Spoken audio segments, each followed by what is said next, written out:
ဇိုမီတိုင်းရင်းသားတွေရဲ့ဆွေးနွေးပွဲကိုရန်ကုန်ဗိုလ်တထောင်မြို့နယ်ရှိ YMCA ခမ်းမမှာပြုလုပ်တာဖြစ်ပါတယ်။အဓိကဇိုမီတိုင်းရင်းသားတွေရဲ့ပညာရေးကျန်းမာရေးတဘာဝပတ်ဝန်းကျင်ထိန်းသိမ်းရေးနဲ့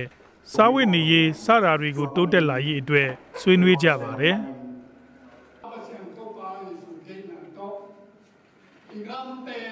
တက်ရောက်လာကြတဲ့ဇိုမီဝါရင်နိုင်ငံရေးသမားကြီးတွေကလည်းဒီဆွေးနွေးပွဲကနေ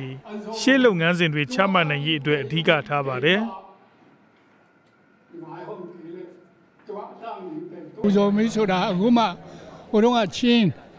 အဲ့ဒါကိုကျွန်တော်တို့ကချင်းတော့ကျွန်တော်တို့စကားမဟုတ်ဘူးအင်္ဂလိပ်တွေကပြီးထားတဲ့နာမည်ကျွန်တော်တို့ကဇိုမီဖြစ်တယ်ဒီအဆင့်တော့ရောက်တယ်ဆိုပါတော့ပါတီလည်းထားလို့ရတယ်ဒီမှာလည်းဇိုမီလို့ဇိုမီဖိုရမ်တို့ဘာလို့ပြောခွင့်ရတယ်ဒါပါပဲကျွန်တော်တို့ရောက်တာအဲ့ဒီအဆင့်ပါပဲဒါရှိဆက်ဘာလို့မလဲဆိုတဲ့နေရာမှာတော့ကိုဟာကိုစသည်ပြီးလုပ်ဖို့ပဲအရေးကြီးပါတယ်ဆိုတာဒါပါချင်းပြည်နယ်မှာ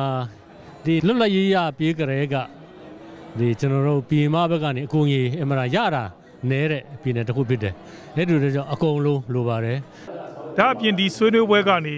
ဇိုမီလူငယ်ကဏ္ဍတဘာဝပတ်ဝန်းကျင်ထိန်းသိမ်းရေးကဏ္ဍ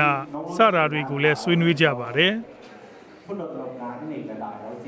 ဆိုတော့အရေးအချက်ကြတော့ကျွန်တော်တို့ဒီမြန်မာပြည်မှာဇိုမီတွေတဲ့အနာကပါစိန်ခေါ်မှုတွေရှိနိုင်မလဲအဲ့ဒီစိန်ခေါ်မှုတွေတော့ကျွန်တော်တို့ဘယ်လောက်ပြင်ဆင်ထားပြီးပြီလဲဆိုတဲ့ဟာတွေပါမယ်ပြီးတော့ဒီလူငယ်တွေအကောအနာကမှာဘာတွေလှုပ်ဆောင်တင်တယ်လဲဆိုတဲ့ဟာတွေပေါ့တနိုင်တလောက်တော့ခြုံနိုင်တလောက်တော့ခြုံဖို့အစီအစဉ်ရှိပါတယ်ဒီပြည်တွင်းပြည်ပပေါ့ကနေလာတဲ့ဟာတွေ email နဲ့ရထားတဲ့ဆွေးနွေးချက်တွေတချို့ရှိတယ်ခြုံပြောမယ်ဆိုရင်တော့ဒီလူမျိုးဖွံ့ဖြိုးတိုးတက်ဖို့ရတဲ့ဘာတွေလိုမလဲဆိုတာသူတို့အဓိကစိတ်ဝင်စားတယ်ဒီဆွေးနွေးပွဲကနေဇိုမီတိုင်းရင်းသားဆိုတာကိုမြင့်တင်သွားမယ်လို့လည်းဆိုပါတယ်မြန်မာနိုင်ငံကအစင်းရဲဆုံးကိုအဲ့ဒီထဲမှာချင်းပြည်နယ်အစင်းရဲဆုံးဖြစ်နေတယ်ဆိုတော့ဇိုမီတွေကမြန်မာပြည်မှာတခြားတိုင်းသားတွေကျွန်တော်တို့ချင်းလိုပဲတတ်မှတ်ကြတယ်နောက်ပြီးတော့မှဒီရုံတုံးဘာသာ official ကတော့ချင်းလိုပဲဖြစ်နေတယ်ဒါပေမဲ့ကျွန်တော်ဟိုဘိုးဘေးပေါင်းဆက်ကကျွန်တော်ဇိုမီလို့ပဲကိုယ့်အကိုခေါ်ကြတာပေါ့လေအဲ့ဇိုမီ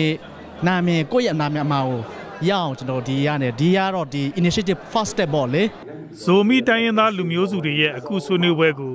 ဇိုမီတဘာဝပတ်ဝန်းကျင်ထိန်းသိမ်းရေးနဲ့လူမှုဖွံ့ဖြိုးရေးအဖွဲ့ကဦးဆောင်ကျင်းပတာဖြစ်ပါတယ်